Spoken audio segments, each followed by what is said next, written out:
أعوذ بالله من الشيطان الرجيم. بسم الله الرحمن الرحيم. الحمد لله رب العالمين. الحمد لله الذي خالقنا جميعا. أشهد أن لا إله إلا الله وحده لا شريك له، وأشهد أن سيدنا محمدا عبده ورسوله، صلوات ربي وسلامه عليه وعلى آله وأصحابه الغر الميامين. ثم أما بعد، أيها الإخوان والأخوات الأحباء الناظرين، أوجه إليكم أطيب التحية وأزكى السلام، قائلا لكم جميعا السلام عليكم ورحمة الله وبركاته. نعم، أخوكم عبد الله كالا جلو المقيم في دولة غينيا في العاصمة كوناكري. musidɓe an julɓe tedduɓe, yiɓɓe an ko woni e nder aduna on, mi yetti Allah tabaraka wa taala, mi do andi kene laaɗo meɗen muhammadun sallallahu alayhi wa sallam, mi hiwrike on fo moɗon hiwrandu islam. kama qala rasulu sallallahu alayhi wa sallam li kulli makanin maqal, no nelaɗo makiri non nokku kala no wodi ko gasete wowlede, sa'i kala no wodi ko gasete waɗede. ko adi ko mi hiwrike on fo hiwrandu islam, mi muññintini kala ɓe nde nawnare wi'etende coronavirus hawri e modiɓɓe muɗum, ma bandiraɓe muɗum, ma ɓiɓɓe muɗum, ma ɓeyguli muɗum, tawi ko ɓe julɓe, hare mi torike ɓe muññagol yarlo. kala tawɓe julɓe hawri e nder nde ɗo nawnare, nde woni sabu maɓɓe ɓe fatike e nder aduna Allah on, miɗo toro Allah tabaraka wa taala yo Allah on yurme ɓe yaafoɓe, o naada ɓe aljanna, allahuma amin. enen tawɓe ɓen ma yaali sabu nde ɗo nawnare, ma yiraka kadi sabu nde ɗo nawnare, yalla ɓeydan en hijabon e kisi en, o danda en bone mayre, allahuma amin. si tawi ɗum feƴƴi ji'tukum, miɗo ari on ɗo hande kadi jabagol landal embere gandal an komi faami kon e muɗum. kama kana yani adatul akhawat idha staqbala ramadan yuwajjihuna ilayya as'ila, wano woniri aada bandiraɓe ɓen si woni lewru suumaye ndun satike ma fokkitama ka hajju, bandiraɓen ɗuɗɗinayi landal min do fewtingol e an. haray noon hikka kadi landal ngal ari mi réservi ngal moƴƴa, minni mi aru mi jaabongal ka passe an ɗo li kay yastafida nas, mi aru mi jaabongal ɗo embere faamu an on e maggal, fi jama kala wawɓe darde vidéo on fo yo wawu naftorde ngal. kon ɗum wonata ngal ɗo landal, si woni suuma e fokkiti darade ma hajju fokkitama, bandiraɓe landoto oustage ene haray no sellani oɗo sonnajo kaw ƴettata pikiru ma comprimé kalugol règle ji makko ɗin fi wota o yi'u ella e nder suumaye on, fi o wawu horude ha lewru ndu lanna hara o ñawlaki, ma ene no sellani bandirawo on sonnajo on kaw ƴetta pikiru ma comprimé e kalugol règle makko on, fiɓamo yawde hajju hara o wawa tottude hajju makko ngun ha o gayna, hara o ampesaki. ngal ɗo landal no ara fota si woni suuma e ɓattike, ma si woni ko ɗum woni hajju ɓattike. aljawabu, jababu yeyo e ngal ɗo landal, ayyuhal akhawat wal ahbaba, jababu yeyo onon bandiraɓe an, yiɓɓe an je wonɓe landade ngal ɗo landal, ko adi kon mi ƴettay ɓaawo seeɗa. kama taarifin, wano andirɗon oɗo sonnajo, sabu ko yiyata kon ella, ko yiyata kon règle chaque lewru, ko yen andu taw ɗum hino mari sababu. hiɗo ngeli nde nene hawwa'u radiyallahu anha ñamuno ngal ɗo leggal ngal Allah tabaraka wa taala haɗi mo ñamugol, haɗi baba meɗen adama ñamugol ka aljannaji. hiɗon andi iblisa arno sowinsini ɓe kamɓe ɗiɗo, kono o heɓi kutu e ko ɗum woni nene hawwa'u moƴƴa ɓuri di baba adama, o sowinsini ɓe kamɓe ɗiɗo, nene hawwa'u ñaami leggal ngal, hiɗon geli moɗi ngal, e ko ɗum woni o ñaami leggal ngal o moɗi, baba meɗen adama maɗɗi wuufi ha ka dande ɗo kono jaɓali ɓennude. hiɗon geli ila ka ngal leggal ñamano ɗon ko gonga, wa qala rabbana zalamna anfusana wa illam taghfir lana wa tarhamna lanakunanna minal khasirin. baba adama e nene hawwa'u ɓe torino yaafafuye, ɓe torino pardon, Allah tabaraka wa taala on yaafi ɓe, o accani ɓe. kono warno ɓe réglemande compte seeɗa, o sanctionnuno nene hawwa'u e ɓiɓɓe muɗum rewɓe ɓen sanction ji 15 o sanctioni baba adama ko wi'ete adama fo joni debbo gorko sanction ji 10 woni ɗi 25 ka rewɓe ɓen 10 ka worɓe ɓen yani 10 ko général worɓe rewɓe no mari on sanction ji ɗon yilti sonna ɓen ɓaynene Hawwa o ñaamingal moɗi kanko o e ɓiɓɓe makko rewɓen o waɗana sanction ji 15 serkete yani ko wiyete consécours hino jeeya e majji yiwgol oɗo ella yiwgol oɗo règle chaque lewru musidɓe am bandiraɓe am haray oɗo bandirawo komi faala yo faamu ko si o yi'ali règle o hani yahude labtani ko so yi'ali règle o hani landade ko so yi'a règle o hani ɗaɓɓude lekki pikir ma comprimé ko yo andu oɗo règle ko woni yaltude e makko ko nyawu ko tuundi woni yaltude e makko ko ɓe ñaami kon leggal ngal ɓe moɗi ndin tuundi natundi nder to Allah sanctioni ɓe ka wallitagolɓe kadi fiyo ɗum yaltota won ka reedu ton lewru kala lewru Hawwa e ɓiɓɓe muɗum suddiɓe ɓen ɓe yi'ay ƴiiƴan yoppoto e maɓɓe iddatun minal ayyam balɗe kontore balɗe e nder lewru ndu no e maɓɓe balɗe tati no e maɓɓe balɗe nayi no ton joyi no ton jeego no ton jeɗɗi ko ɗiɗo ɓuri lollude ɓuri jeɗɗi no woodi moyen tati no woodi kono ko ɗiɗo ɓuri lollude surtout joyi e jeego e jeeɗiɗi ko ɗeɗo ñalaɗe ɓuri lollude haray kom faala e bandiraɓe ɓen faamu ko ñaw woni yaltude e maɓɓe ɗum ko goo ɗimmel ka yurmede Allah inna allaha latifun khabirun Allah tabaraka taala ko newiɗo ko humpitiɗo Allah ko o moƴƴo inna allaha raufur rahimun Allah ko hinnotoɗo ko yurmeteɗo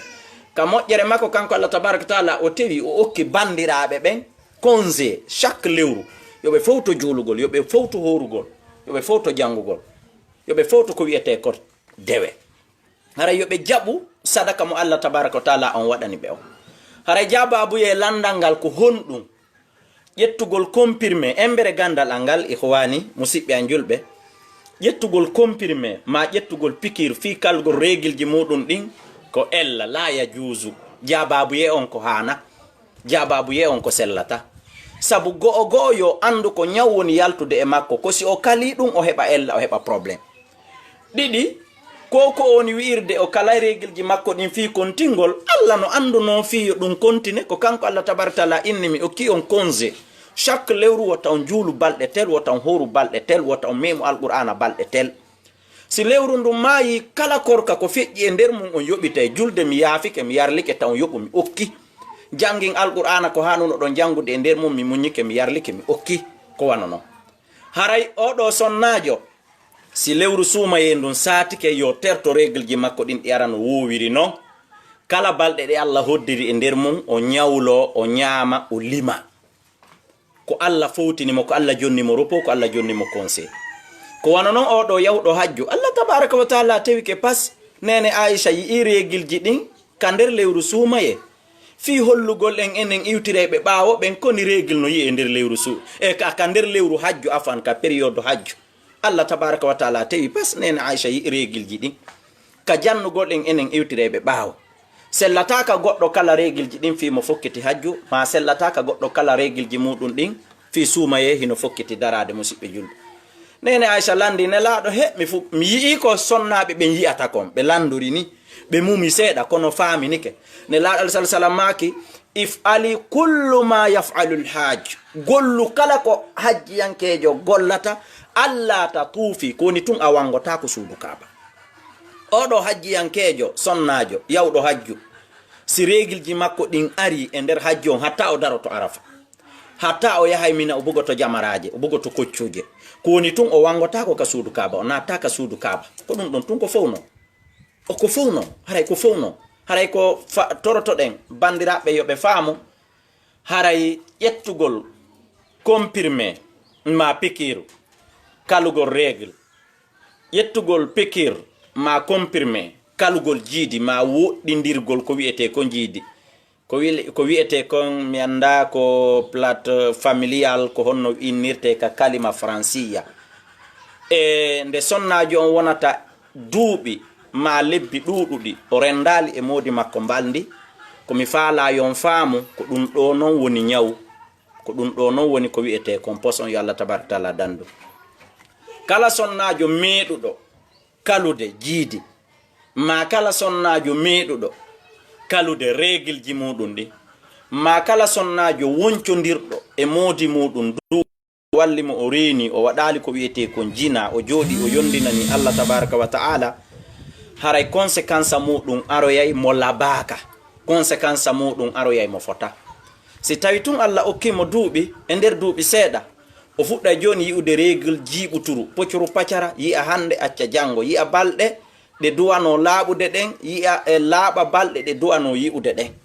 yi'a règle multiplier balɗe ko duwano yi'ude kon corko carka haray addoyay jiiɓoygol règle ji ɗin yeeso ɗum ko go'o addoyay kalugol jiidi ndin yeeso ɗum ko ɗiɗi addoyay muusu ɓaawo e muusu reedu e ñabbeli buy e nder makko ɗum ko tati ɗiɗo conséquence aji tati kala hino iwtira ɓaawo kalugol règle on fi wota yi'u règle ɗiɗo conséquence aji tati kala no iwtira ɓaawo kalugol jiidi gorko on e debbo on ɓe fotti ɓe yehi ka labtani ɓe pikike pikiru fiyo fowto ɓe pikike pikiru fiyo ɓiɓɓe ɓen yaylu ma ɓe kali jiidi ndin e ko nanditata e ɗum haray conséquence ɗiɗo tati kala iwtiroya e ɓaawo ɗum haray komi tori bandiraɓe am ɓen wota goto ƴettu pikiru ma comprimé fi no fokkiti hajju yo gollu golle hajju makko ɗen en tant que himo laaɓi so laaɓi mo sulhinana yo heƴu ka luusuma makko ka hôtel makko si wona hara no fokkita arafa o yahay sino fokkita mina o yahay amma yahugol ka suudu kaaba o heƴa ka hôtel makko o jooɗo ton kala ko yahuɓe ɓen ka suudu kaaba yehi wangoyi ma juuli waɓutuji ma jangi alqur'ana ko ɓe windana kon o windanti ɗum kala bandirawo tawɗo suuma e fokkiti darade wota goto kal règle ji muɗum ɗin terte ɗon si woni règle ji muɗum ɗin ari e nder lewru suuma yendum konte embere balɗe ɗe ñaamon ha haron watton vitamine ko Allah jonni on conseil ko Allah jonni on repos si Allah tabaraka taala on okki on wata on añu ɗum wata on salu ɗum wata on wikko ɗum haray ko ɗum ɗon komi toroto on si tawi do na ɗum kala kalɗo règle ji mum ɗin ma kalɗo jiidi muɗum ndi min mi addoya ɗi conséquence aji ɗi mi kontiɗa nanen tati kala haray miɗo wasi yo bandiraɓen fo yo goto kala selu ko wiyete kon kalugol jiidi ma woɗɗodirgol jiidi ɓiɓɓe ɓe Allah hoddiranma ɓen ka reedu tato ma nayo ma sappo e ɗiɗo noon en ɗuuɗiɗi wo wota ɗuytu few so na ɗum a waɗi sago alyahuda e annasara ɗum ko go'o ɗimmitel mungel a wi anna a d'accord e ñawore Allah nde o ñaawi nden e ma a wi anna a d'accord e koddori mo Allah hoddiri on e ma hiɗen andi noon arkanul iman sitta tugale imanu ɗen ko ɗe jeego wa min ha hino jeeya e majje al imanu bil qada'i bi qadarillahi khayrihi wa sharrihi gomɗingol ñawore Allah tabaraka wa taala koddori e Allah on e neɗɗo on ko weli mowo ko metti mowo fi ko ɓiɓɓe tato faalanoɗa heɓude Allah hoddiri a heɓay sappo e tato no jeeya e tugale iman ɗen jeego gomɗina jaɓa hino jeeya e muɗum si tawi Allah tabaraka taala ko tato pet foduma sa heɓi ɓen tato kadi hara a wullali a woytali a yurminkinaki a kontali ndara gore ankari no mari tel ko yen faamu ɗum ɗon fo joni noon oɗo yawɗo kala jiidi ndin ma ɗuytuɗo jiidi ndin hare o jaɓali koddori e Allah on hella ɗon no mari conséquence aji ɗuɗuɗi musidɓe an julɓe joni noon no wodi buy e jongal leɓe ko tiraɓe an miñiraɓe an goreɓe hara ko kamɓe tigi woni jonnude accord yo sonnajo maɓɓe on yahu kala jiidi ndin furay accirani ɓay ɓiɓɓe ɗuɗi ma ƴetta pikir ma comprimé yaylina jiidi ndin fiyo sonnajo on fof to fiwota ɓiɓɓe ɓen sukku fiyo ɓiɓɓe ɓen accinir hada khata un haray ɗum ɗo ko faljere gogoɓe jaɓali koddori e Allah on hella ɗon no jeeya e tugale imanu ɗen jeego al iman bil qadari khayrihi wa sharrihi gomɗingol koddori e Allah on ko welu ma ko mettu ma innetake ko boni e ko moƴƴi koddori e Allah fof no moƴƴi yani ko welu ma kon ko ɗuwete khayrihi ko mettu ma kon tawno na d'accord modi min simi landano haray na ninu haray no ko ninu ko ɗuwete wa sharrihi ko tawata welama kon ton gomɗina fo muɗum jaɓa donc noon waɗugol ɗum ɗo haray ko ronkugol gomɗingol on koddori e Allah tabaraka wa taala haray yo bandiraɓe ɓen selu pottidirgol jiidi mi lando seede on no heewi buy e yimɓe ɓe tawata Allah no hoddiri hajju maɓɓe e fowtere maɓɓe e hettagol maɓɓe taw ko sabimbinta ɗum ko ɓiɗɗo tolajo on masalan ma ko sabimbinta ɗum ko tanirawo maɓɓe on hara ko ɓiɗɗo maɓɓe toolaajo on sabi mbinta fowtere maɓɓe nden sabi mbinta hajjugol maɓɓe sabi mbinta darnanegol ɓe iwgol maɓɓe luwaasi maa ko ɓiɗɗo on taaniraawo ɓiɗɗo maɓɓe yani taaniraawo maɓɓe on sabi mbinta ɗum jooni noon yeeteelan oɗo wiwɗo kalay ndiɗo jiidi masalan wiɗo kalay ndiɗo jiidi fii ɓayi moyen on ɗuuɗa on anndija ka oɗo ko fawtere makko nden woni pottinde o inna yo nde wonu ton taw masalan joni ɓiɗɗo ma toolaajo on kon sabi mbinta ya yaw hajju ko neeɓi fof kon sabi mbinta ya yalto e luwas ko on darnana e ma ko neeɓi fof joni noon an kala jiiɗi ndi woɗɗina inna yo oɗo won ton taw istafahimo yani faame lando moƴƴa mi anda son faamila inna yo oɗo won ton taw tawi noon ko neeɓi wo Allah koye juuɗe on ɗon hoddiri rewnugol fawtere ma nde e riisugol mangol e hajjugol mangol e fowtagol mangol inna noon oɗo yo won ton taw haray ko ɗum firi on faami haray miɗo toro bandiraɓe am ɓen fou yoɓe selu kalgol régilji maɓɓe ɗi yoɓe terto ɗiɗi ara normal comme il faut ɓe anda ko ñaw woni yaltude ɗon on ƴiƴan koni yaltude e maɓɓe si yaltali e maɓɓe ɓe nawnayi kerenaɓe probléme ji e musibaji ka nder ɓalli maɓɓe miɗo toro jeeja fof embere ɓiɓɓe ko Allah hoddirani en kon accen ɓe ara kadi normal comme il faut wota en yaylimɓe wota en ɗuytuɓe wota en kundeji maɓɓe wota en ɗuytuɓe jaɓen koddori e Allah tabaraka wa taala hare ko ɗum ɗon komi tori jama on si tawi ɗum feƴƴi landal kadi no ɗuuɗi ha aray ngal minen biro amen mamin miɗo nawni ene usasi etugol ngol ko honno mi fillito ko selli yo etu fof e aduna ko yimɓe ɗiɗo oɗo tawɗo o woni nawyuɗo ɗon andi o tijjanaka wontugol sagatama wongol jiwo hande kadi ila duuɓi capanɗe jeɗɗi nattiri yeeso taw fayda ala sendidirde hiiri weeti nawni ala o sipportude horugol oɗo ya o innatake yo o ñawlo par ce que tijjaka nde o wonti sagata hande kadi tijjaka nde o wonti jiwo hande kadi ko wana noon oɗo nawnuɗo kadi nawnare fellitande sellata kanko nawnuɗo wo dankotoɓe ɓe wo docteur ɓe ñawdeɓe ɓe wo ɓeɗo fof confirmi nde ɗo nawnare nde sellata o etike kadi horudugol e mayre o wawali o etike o wawali oɗo kadi koko tijja aray habbete haray oɗo kadi o etay ko ɓeɗo ɗiɗo rek yanana etugol konno ɓeɗo etirta ñande o ñande ko mudore nde goto joni ɗum hiɗen estimi ɗin tum wiɗen kilo goto maaro oɗo kilo goto maaro kadi na yontigi jaɓu etirgol ɗum kilo hun ñande o si ɓaya huntiki eta kilo hun okka goɗɗo yontigi moɓidir minimum ha timma 5 kilo okka goɗɗo 5 kilo wano sifa amen mene yonanayi men defande wotere woɓɓe goo yonanayi ɓe defanɗe ɗiɗi woɓɓe goo no gasa yonana ɓe defanɗe tati haray 5 kilo minimum yontigi moɓidir noon 5 kilo balɗe joyi kala o eta 5 kilo o okka goɗɗo miskinajo haray ko ni woniri ñawori etugol ngol kala mo tawata duuɓi towi sakkike mo e horugol ma nawnare nde sellata nanede nde sellata par ce que joni sonnaɓe ñawlorɓe reedu yagal ñawlorɓe ɓeygu yagal hay ñawlorɓe voyage ñawdorɓe gastrite mum fiino irti ma jabeti mum no memmintini ɓeɗo foppo joni landotako ko honno yoɓirte ɓeɗo fof landal maɓɓe ngal ko honno etirte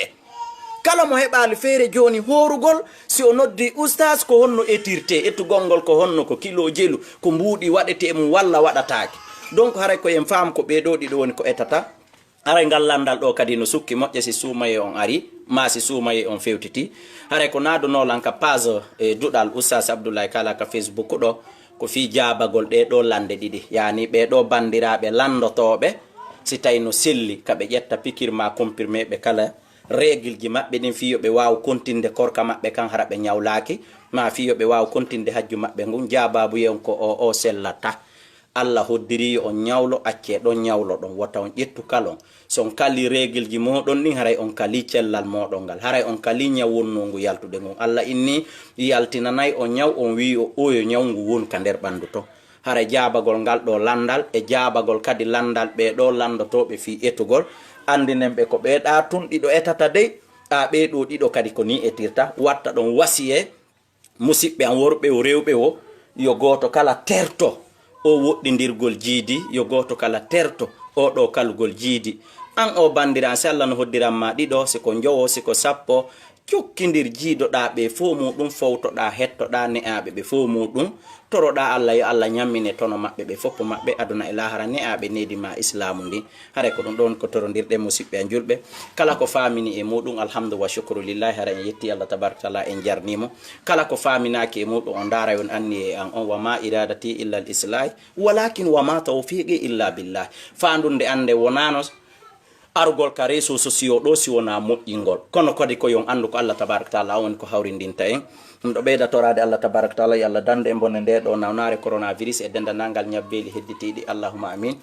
ɗo toro Allah tabaraka taala suumaye saatiɗo yo Allah okkore en newina en fi suguli on e sunna kati on o newinana en ñiiri julde e maafe julde o hokka en cellal no hoorire lewru ndun allahuma amin barke e baraji kon ko e lewru suumaye ndu yo Allah on okkore en allahuma amin mi torki Allah yo Allah dando e Allah heedi ndin e kala ko wiyete kon kaffara e nder lewru ndun allahuma amin kala makru hatu sawm añaaɗi ka korka ko sabimbinta yo baraji korka kan ɗoyto yo Allah dando en o heedindina e mum allahuma amin ajanallahi ko bonugol korka ko tawata waɗɗinay en kaffara yo Allah dando en o heedindina e mum amin kala barke e baraji e moƴƴere nafila e mustahabuji e jangugol alqur'ana e ittugol sadaka kon ko e nder lewru suuma e ndu Allah tabaraka taala on okkor en allahumma amin miɗo ɓeyda wasiyade goto kala e men yo en heƴu ka cuuɗi iwtiren e ɓaawo sharia mo gouvernement ji aduna Allah on jonni en on yo en andu ɗiɗo sariyaji ko ɗi nelaɗo Allah sallallahu alayhi wa sallam kadi jonnini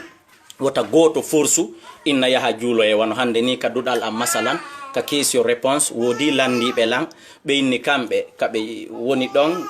hiɓe mari kaɓe suuɗoɓe juula hala gouvernement on alaɓe yiwde ɓe timmata wanoɓe sappo sino selli kaɓe kontina aljawabu la yoɓe accu ɗon yoɓe andu kamɓe ɗon jowoma kamɓe ɗon jeegoma jeeɗiɗo goto no wawi yahugol heɓoya nawnare nden Allah dandu ɓe tumbodira ɓe suuɗoɓe juula ɗon ɓe sikkay ɓe jamfade gouvernement tawa haqiqa tan koore mabɓe ɓen jamfade nawnare oɗa nder raɓa ɓeeɗa ay ka goto ka wonki woti i wayno sabu angal renare nden sabu angal jogitagol sababuji ɗi wona sabu noon joni yo jowo jeego yo wonkiji muɗum i wal iyad billahi yo Allah tabaraka taala on dando en heƴen ka cuuɗi e jaɓen wasiyeji ɗin sooɗa gongol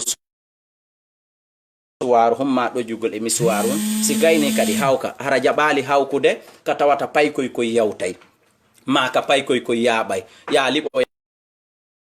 directement ma liɓo yakka nder cabinet miɗo ɓeyda wasiyade en kadi laaɓal ngal paykoy koy organisugol ɓe sooɗo si ɓe ñaama e si ɓe gayni ñaamude kadi sottagol kadi ha laaɓa e soɗagol si yalti ka cabinet soɗora sabunde hada huwa wa sallillahumma wa sallama ala nabiyina muhammad wassalamu aleykum wa rahmatullahi wa barakatuhu